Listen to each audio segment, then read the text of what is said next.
I shop on eBay quite often. From video games, electronic accessories to computers, I've bought them all there. I've even sold some of my used stuff a few times.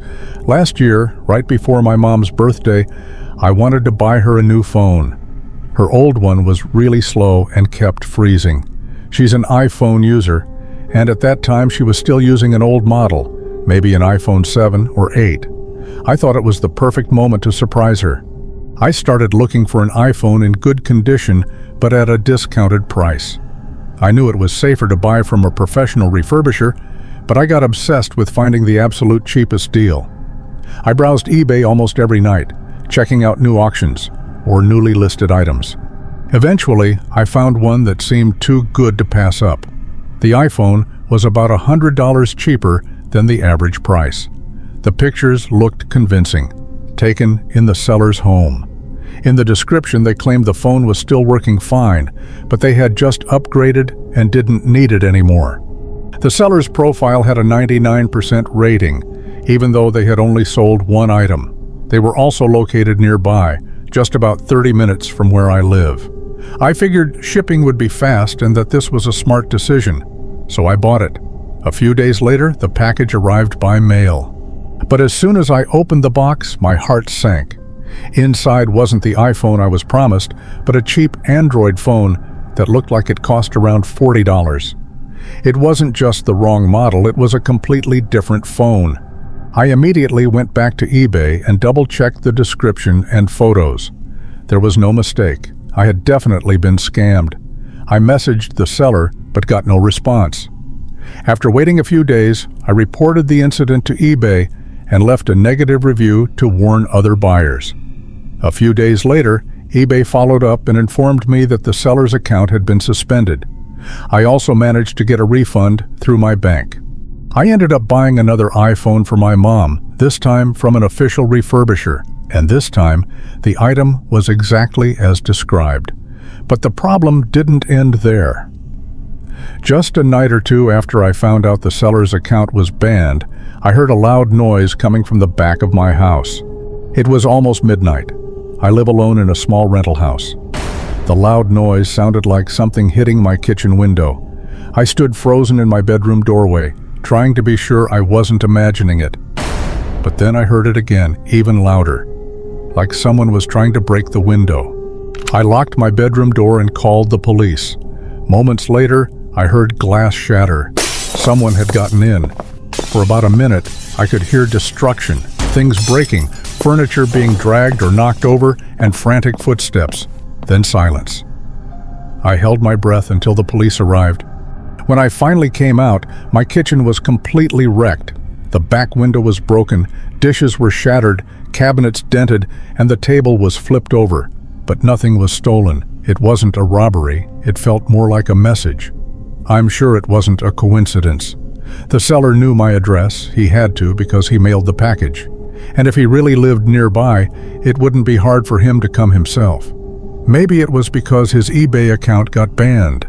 Maybe it was because I reported him. I only stayed in that house for a few more months before moving out. Nothing strange ever happened again after that, but the experience changed the way I shop online forever.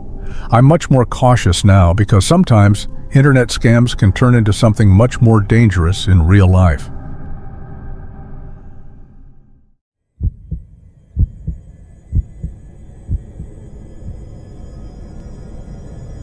This happened a few years ago. I've been an active buyer on eBay for a long time. I really enjoy browsing for collectible items, especially sports-related ones. Every now and then, I'd join an auction, hoping to score something unique at a bargain price. One night, I came across a listing for a basketball supposedly signed by my favorite player. The description and photos looked pretty convincing. No one had placed a bid yet, and the starting price was only around $10. I knew an item like that could easily be worth 5 times more. Thinking I had nothing to lose, I placed my maximum bid and went on with my day. A few days passed, and I had completely forgotten about the auction, until I got a notification I'd won. Apparently no one else had bid. I could hardly believe it. I paid for the item right away without hesitation, But the weirdness started that very night. My home phone rang, unknown number. I ignored it, but a voicemail came in. The voice was flat and heavy. He said my name and claimed to be the seller of the basketball. He said I was lucky no one else had bid, but in his opinion, the price I paid was too low. He hoped I would give him a 5-star review as a form of moral compensation. His tone made me feel uneasy, as if I had done something wrong, but I was just following the rules. The next day, the ball arrived. It was in good condition, neatly packed, and looked just like in the listing. But before I even had a chance to leave a review, I was shocked to see that the seller had already given me a bad review. He wrote, "Buyer bid too low for a high-value item." I felt wronged. It wasn't my fault. The starting price and auction system weren't my doing. I felt I had to respond honestly. So I explained that he had contacted me directly, asked for a good review, and complained about the outcome of his own auction. I didn't expect the issue to escalate any further. Over the next few days, I started getting strange calls. The same number kept popping up. Sometimes he left angry voicemails, even accusing me of cheating or stealing someone else's rightful item. I got worried and eventually blocked the number.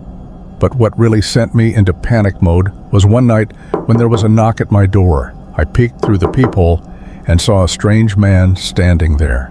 When I cracked the door open slightly, he said my name and claimed to be the basketball seller from eBay. My heart started racing. I instinctively slammed the door shut without saying a word. But he started knocking louder, even pounding on the door and yelling. He demanded I return the basketball, saying I had scammed him and taken something valuable. I threatened to call the police if he didn't leave, but he didn't care. He stood there for nearly 10 minutes, terrifying me. I finally called 911. When the police arrived, the man was still on my porch. They quickly separated us. I showed them all the transaction evidence from the app.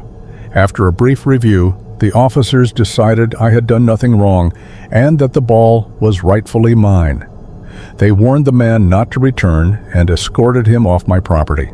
Since then, I've never heard from him again, and the ball?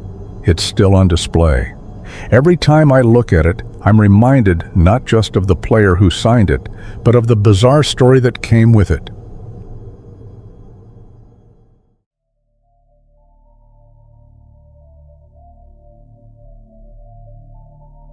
A few months ago, I sold my PlayStation 5 console through eBay.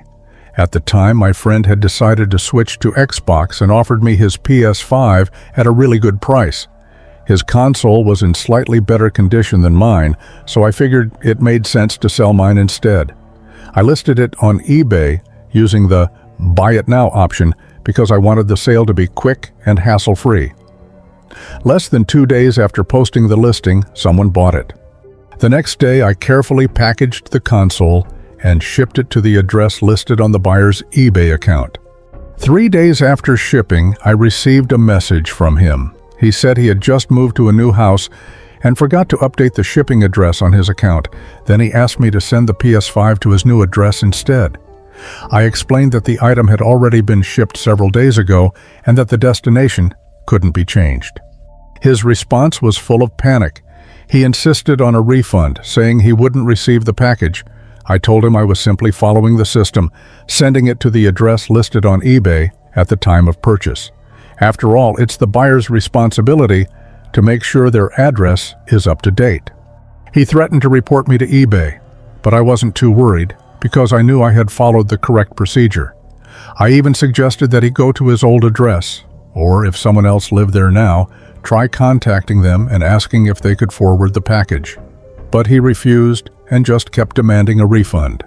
After a few days of receiving his persistent and annoying messages, I decided to ignore him. A week later, my curiosity got the better of me, and I tried to find out who he really was. His eBay username looked like a real name: first name, an underscore, last name, followed by some numbers. His last name was pretty rare, so I searched for it on Facebook. Only one matching profile showed up, and it was public. As I browsed through his posts, I found something that made me pause. Exactly 3 days after I shipped the package, the same day he claimed the address was wrong, he posted a photo of a PS5 with the caption, "Just arrived. Time to grind Call of Duty all night." The PS5 in the photo was identical to the one I had sent. Turns out he received it and was just trying to scam me into giving him a free console. I took a screenshot of the post and sent it to him via eBay message. At first, he denied it and claimed it wasn't him. Then he made up a story that the PS5 belonged to a friend. Not long after, he started sending aggressive and insulting messages. Then he disappeared, and I never heard from him again. Fortunately, I wasn't fooled. And since that incident, I've become much more cautious when selling things online.